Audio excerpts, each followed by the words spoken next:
Jeff McNeil has been much maligned by Mets fans over the past couple of years, but he's one of my favorites.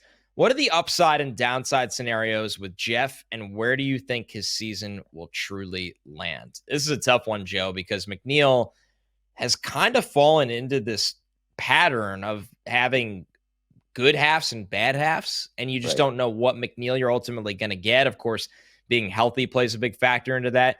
Jeff in April will turn 33 years old, so he's a player that is, getting a little older.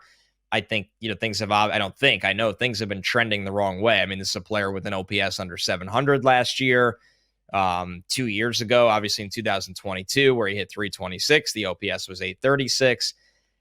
I think that the reality is, Joe, for Jeff McNeil this year, he'll probably be the Mets' everyday second baseman. But if he has a slow start the first 2 months of the season, I don't think the Mets are just going to sit there and go, well, this is our second baseman. There's just too many young players in the system, whether they want to give Brett Beatty a shot there, or they want to give Acuna a shot there, or Mauricio gets healthy and is ready to roll at some point.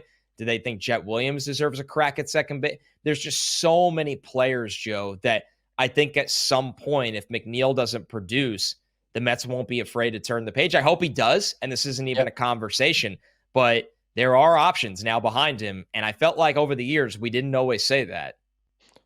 The upside is that Jeff McNeil hits like he did for like about a month and a half almost before he got injured at the end, towards the end of the 2024 season. He was fantastic.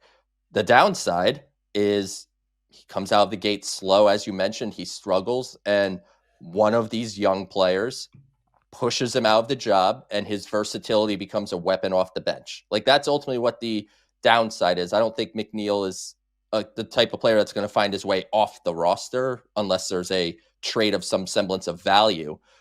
But I think the pressure, honestly, we talked about earlier, the pressure with Pete Alonso, there's almost more pressure on Jeff McNeil in a way, because if he doesn't perform, his job is probably on the line as the everyday player at second base. And of course, he could fill in at a few other spots, but Luis Angel Acuna, as you mentioned, Brett Beatty is going to get more and more reps at second base. The Mets want to see if there could be something there. And if you go a little further, as you mentioned, Jet Williams and Ronnie Mauricio will be a bit behind.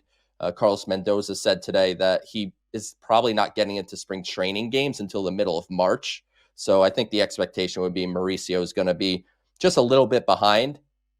But the reality is I just named you 4 alternative options that are at or near big league ready. So Jeff McNeil has a lot of pressure on him to really come out of the gates hot and performing like he did, like I said, before he got injured in the second half.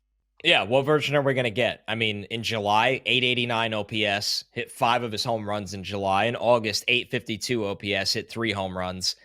I mean, McNeil was really, really productive in July and August. And then you kind of throw September, October out the door because he played in 5 games. So that doesn't really mean anything. But he was, kind of unfortunately reaching unplayable levels in May and June.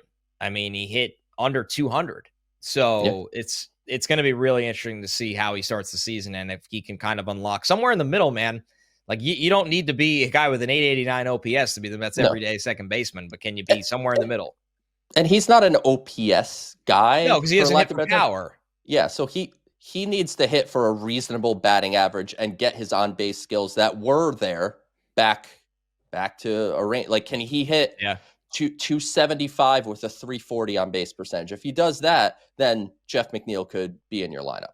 Right. Unfortunately, last year, he only had 1 month where he hit above 260. So you just, are those days gone, or can McNeil find that version of himself again?